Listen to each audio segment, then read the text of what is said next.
Сәлеметсіздер ме балалар? Бүгін біздің каналымызда қазақ тілі 2-ші сыныптың 90-шы сабағы. Тақырыбы зат есім. 23-ші жаттығу. Мәтінді түсініп оқы. Наурыз жаңа күн деген мағына береді. Наурыздың 21-нен 22-сіне қараған түні күн мен түн теңеледі. Әз күн мен түннің теңелер сәтінде жүріп өтетін ерекше бір гуіл. Әз болмай, мәз болмайды деген сөз содан қалған. Әз өткенде күллі тіршілікке жан бітеді. Ал енді балалар, осы жаттығуға байланысты төмендегі тапсырмаларға назар аударыңдар. Наурызда күн мен түн теңеледі деп неліктен айтатынын дереккөздерден біліп ал. Мәтіндегі зат есімдерді теріп жаз. Күн мен түннің теңелуі бұл астрономиялық құбылыс. Оны көктемгі күн теңелу деп те атайды.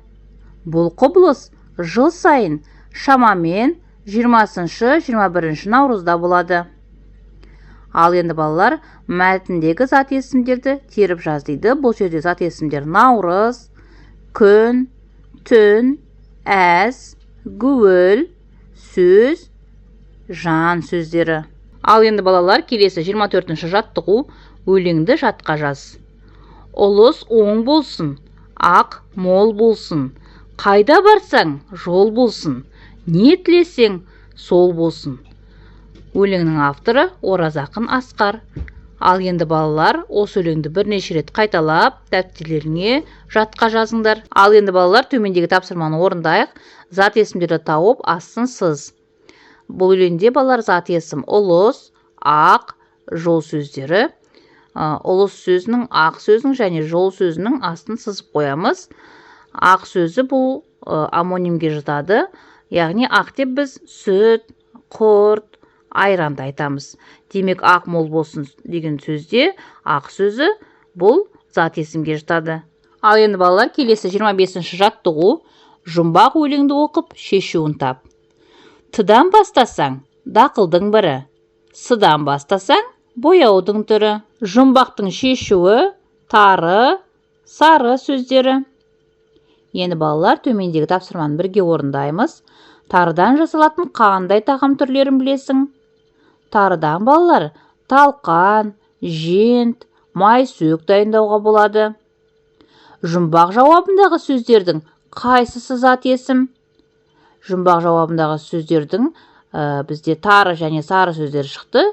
Осының тары сөзі зат есімге жатады. Өйткені не деген сұраққа жауап береді. Келесі 26-шы жаттығу, шығармашылық үзіліс. Оңнан солға қарай оқығанда жаңа сөз шығатын сөздерді теріп жаз. Берілген сөздер қолқанат, ұршық, лақ, түс, құлақ, керік, жаз, жеміс, кіші, қысым, таза, бақа. Балалар, бұл сөздердің барлығын біз солдан оңға қарай оқыдық. Ал енді осы берілген сөздердің ішінен оңнан солға қарай оқығанда жаңа сөз шығатын сөздерді теріп жазамыз.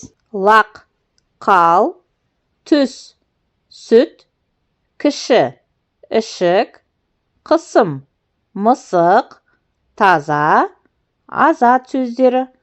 Мінеки балалар, осы сөздерді дәптерлеріңе жазып алсаңдар болады. Осымен балалар, сабақ аяқталды. Сендерге барлық тапсырмалар түсінікті болды деген ойдамын. Сабақ ұнаса лайк басып, каналға тіркелуді ұмытпаңдар. Келесі жаңа сабақта кездескенше.